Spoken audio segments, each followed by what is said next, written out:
हर रोज एक नई कहानी देखने के लिए चैनल को सब्सक्राइब करें और बेल आइकन को दबाना ना भूलें।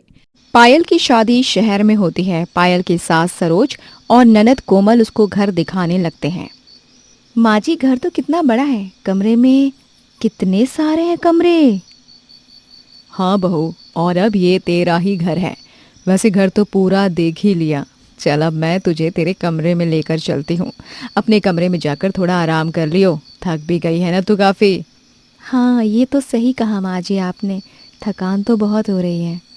कोमल, जा जरा बहू को उसके कमरे में लेकर जा। ठीक है माँ।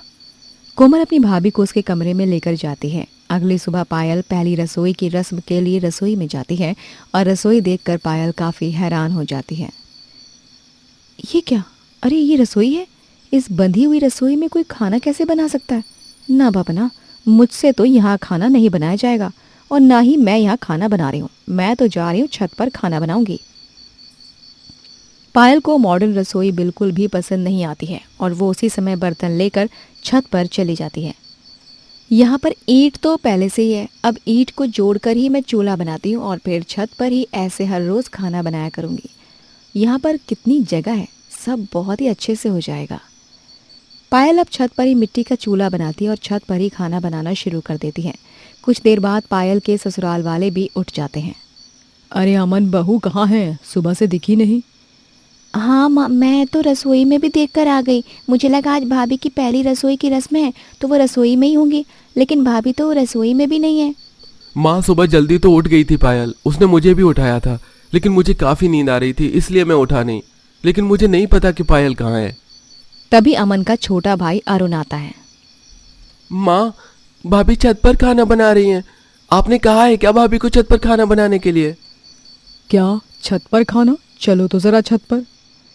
सब लोग छत पर जाते हैं तो छत की शक्ल ही बिगड़ चुकी होती है। सब काफी दंग रह जाते हैं छत का ऐसा हाल देखकर। माँ, हमने छत को इतने अच्छे से बनाया था, घास वाली कारपेट थी, पौधे, झूला सब लगाया था। मोहल्ले में सबको हमारी ही छत अच्छी लगती थी, लेकिन भाभी ने तो सबसे खराब हमारी छत कर दी। भाभी, आपने ये क्या किया छत का हाल? अरे जब रसोई है तो आपने छत पर खाना क्यों बनाया? आप सब लोग यहाँ? अरे ननद जी, वो क्या है ना, रसोई बहुत ही बंधी हुई लग रही थी और मुझे चूल्हे पर खुले में खाना बनाने की आदत है। हमारी इतनी बड़ी छत है तो छत का सही से इस्तेमाल भी करना चाहिए। हाँ, बस इसीलिए मैं छत पर ही खाना बनाने आ गई। अरे बहू, तुझे अगर हमारी रसोई में खाना बनाना नहीं आता है तो इसमें कोई बड़ी बात नहीं है। अरे हम लोग हैं ना तुझे सिखाने के लिए। छत पर खाना बनाने की कोई ज़रूरत नहीं है। नहीं माँ जी, अरे जिसको जो अच्छा लगता है वैसे करने दीजिए ना। मैं आप लोगों में से किसी की नहीं सुनने वाली हूँ। मुझे तो छत पर ही खाना बनाना अच्छा लगता है और मैं छत पर ही बनाऊंगी। अच्छा, आप सब नीचे जाओ ना, खाना बन गया है। मैं थोड़ी देर में सबके लिए खाना लेकर आती हूँ। पायल की जिद के आगे कोई कुछ नहीं कर पाता और अब पायल ऐसे ही हर रोज़ छत पर खाना बनाया करती।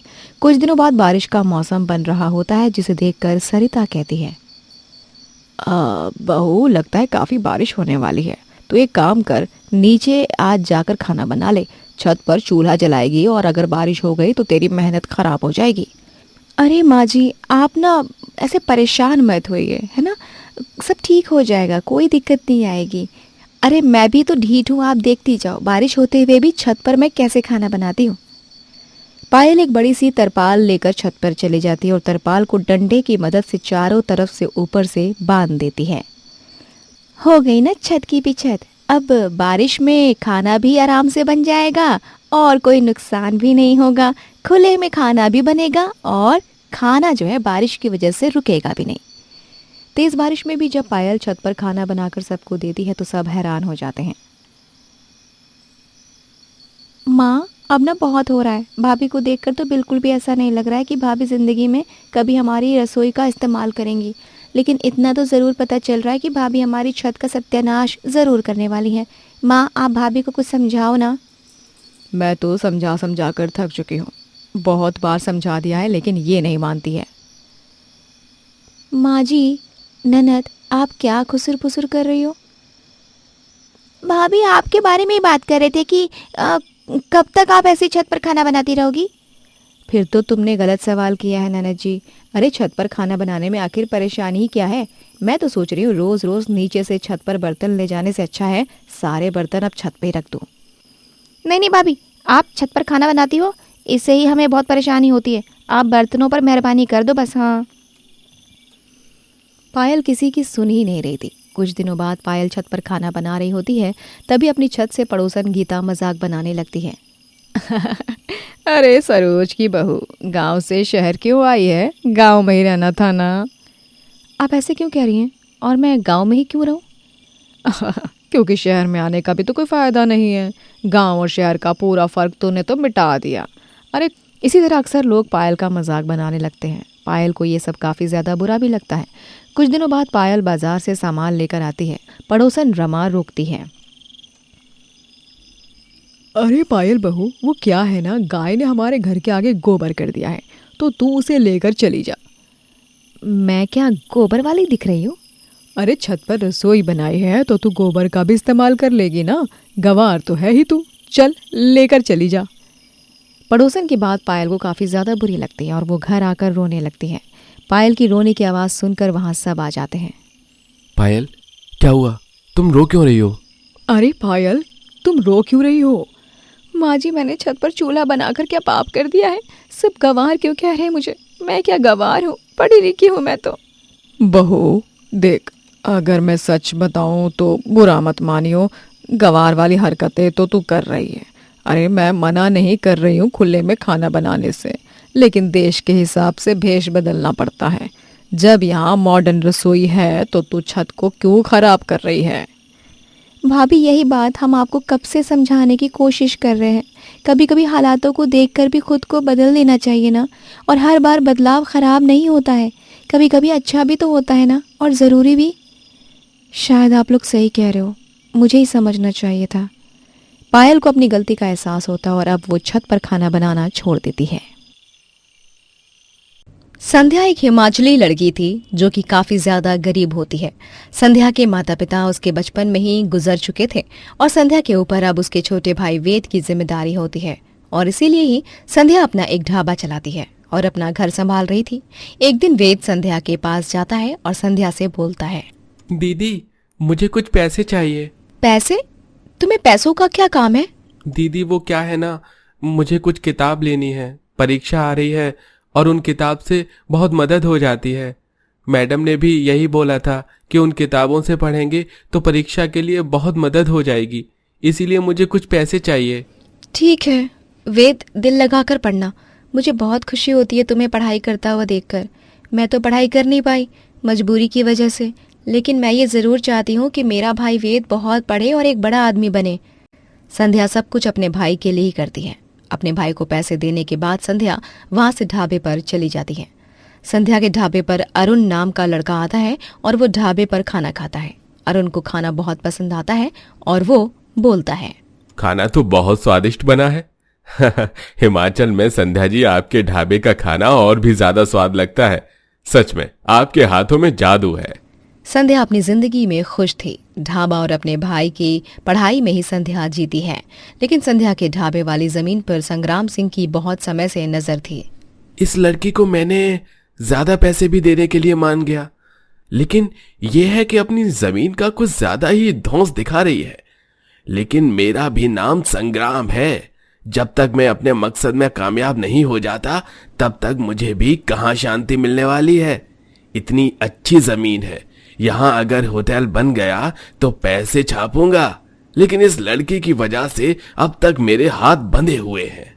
संग्राम जो शुरू से ही संध्या के ढाबे वाली जमीन लेना चाहता था, लेकिन जब काफी जतन करने के बाद भी उसे वो जमीन नहीं मिल पाती है, तो संग्राम अब चाल पर उतर जाता है। और वो एक सुबह जब संध्या ढाबे की साफ सफाई में लगी होती है तो संध्या की नजर से बचकर संध्या की रसोई में जाता है और बने हुए खाने में अलग अलग पाउडर, छिपकली, चूहा, ऐसी कई चीजें मिला देता है। जब वहाँ ग्राहक खाना खाने आते हैं तो उनकी तबीयत खराब होने लगती है, इसीलिए काफी लोग भड़क जाते हैं। अपना ढाबा बंद करो और यहाँ से निकल जाओ। तुम्हारी वजह से इतने लोगों की तबीयत खराब हो रही है। पैसे कमाने के चक्कर में खराब खाना खिला रही हो तुम। नहीं, मैं कोई खराब खाना नहीं खिला रही हूँ। पता नहीं ये कैसे हो रहा है। तुम झूठ बोल रही हो। तुमने जानबूझकर खराब खाना खिलाया ताकि लोगों की तबीयत खराब हो। अब तुम्हें भी यहाँ रहने का कोई हक नहीं है। यहाँ से चली जाओ। वहाँ के सब लोग मिलकर संध्या को निकाल देते हैं। संध्या अब अपने भाई के साथ दिल्ली शहर में आ जाती है। दिल्ली में काफी ज्यादा गर्मी पड़ रही थी। दीदी, यहाँ पर तो बहुत गर्मी है, हम यहाँ कैसे रहेंगे? गर्मी तो सच में बहुत ज्यादा है, लेकिन अब हमें यहीं रहना पड़ेगा। और जैसे हमें हिमाचल की आदत हुई थी, वैसे यहाँ की भी आदत हो ही जाएगी। एक तो हम लोग पहाड़ी हैं ना, इसीलिए हमें और भी ज्यादा गर्मी लग रही है। लेकिन तुम चिंता मत करो, मैं हूं ना, मैं कुछ ना कुछ तो जरूर करूंगी। संध्या अब यहाँ काम की तलाश में लग जाती है। संध्या को एक जगह काम मिलता है और संध्या वहाँ काम करने लग जाती है। एक दिन संध्या ने अपने मालिक वैभव के लिए खाना बनाया होता है और वैभव को वो खाना बहुत पसंद आता है। अरे संध्या, तुम तो वाकई में बहुत अच्छा खाना बनाती हो। सच में? आपको अच्छा लगा मेरे हाथ का खाना? और भाई, जब अच्छा बनाया है तो अच्छा ही लगेगा ना। खाना बहुत अच्छा है, और जब तुम इतना अच्छा खाना बना ही लेती हो तो मुझे यही लगता है कि तुम्हें तो अपना ठेला लगा लेना चाहिए। लेकिन लगाने के लिए भी तो पैसे चाहिए ना। अगर तुम ठेला लगाना चाहती हो तो मैं तुम्हारी मदद कर सकता हूँ, कुछ पैसे मैं दे दूंगा। वैभव का सुझाव संध्या को काफी अच्छा लगता है और वो अपने मालिक की मदद से भी संध्या अब अपना ठेला लगा लेती है। ठेले पर संध्या को काफी ज्यादा गर्मी लगती है। 4 बार जगह बदल चुकी हूँ मैं, अब भी पेड़ के नीचे ठेला लगाया है ताकि गर्मी ना लगे, लेकिन ये गर्मी तो बहुत ज्यादा लग रही है, सीधा चुभ रही है। क्या करूँ मैं, मुझसे तो बिल्कुल भी बर्दाश्त नहीं हो रही है गर्मी। संध्या की कमाई तो हो रही थी, लेकिन उसे गर्मी बिल्कुल भी बर्दाश्त नहीं हो रही थी। और गर्मी की वजह से ही एक दिन संध्या को चक्कर आ जाते हैं और वो बेहोश हो जाती है। संध्या को वहां मौजूद लोग उसके घर पहुंचा देते हैं। वेद उसका काफी ध्यान रखता है। जब संध्या को ठीक लगने लगता है तो वेद बोलता है, दीदी, मुझे पता है कि बाहर कितनी गर्मी हो रही है और इसीलिए ही आपको चक्कर भी आ गई, लेकिन हम हार तो नहीं सकते हैं ना। मुझे ये लगता है कि हमें घास का ढाबा बना लेना चाहिए, क्योंकि घास के ऊपर बैठने से ही कितनी ठंडक मिलती है।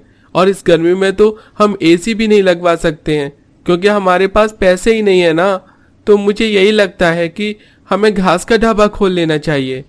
हाँ, ये आइडिया मेरे दिमाग में क्यों नहीं आया, बहुत अच्छा आइडिया दिया है। अब हम घास का ही ढाबा खोलेंगे।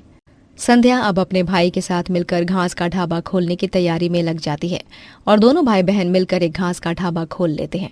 और घास का ढाबा कुछ अलग भी था, इसीलिए लोगों को कुछ अलग मिलता है, इसीलिए अब वहाँ लोग आने लगते हैं। कुछ दिनों बाद वैभव भी संध्या के ढाबे पर आता है और उसे काफी ठंडक मिलती है। क्या बात है संध्या, तुमने तो कुछ अलग हटकर ही किया है। घास का ढाबा वाकई में बहुत ही अच्छा आइडिया है। दिल्ली में इतनी ज्यादा गर्मी हो रही थी, यहाँ रहना इतना मुश्किल हो रहा था, और फिर इस गर्मी में खड़े होकर खाना बनाना और भी ज्यादा मुश्किल था मेरे लिए। इसीलिए कुछ तो सोचना ही था ना।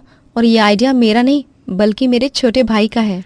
जिसका भी आइडिया है ये बहुत ही अच्छा है। जरूरी नहीं होता है कि महंगे महंगे एसी से ही राहत मिले, साधारण सा एक घास का ढाबा भी ठंडक देता ही है, और ये तुमने दिखाई दिया। मैं तो बस कोशिश कर रही हूँ। खाना तो तुम वैसे ही बहुत अच्छा बनाती हो, और अब ढाबा भी तुमने इतना बढ़िया बना लिया तो तुम्हारी कोशिश भी कामयाब जरूर होगी।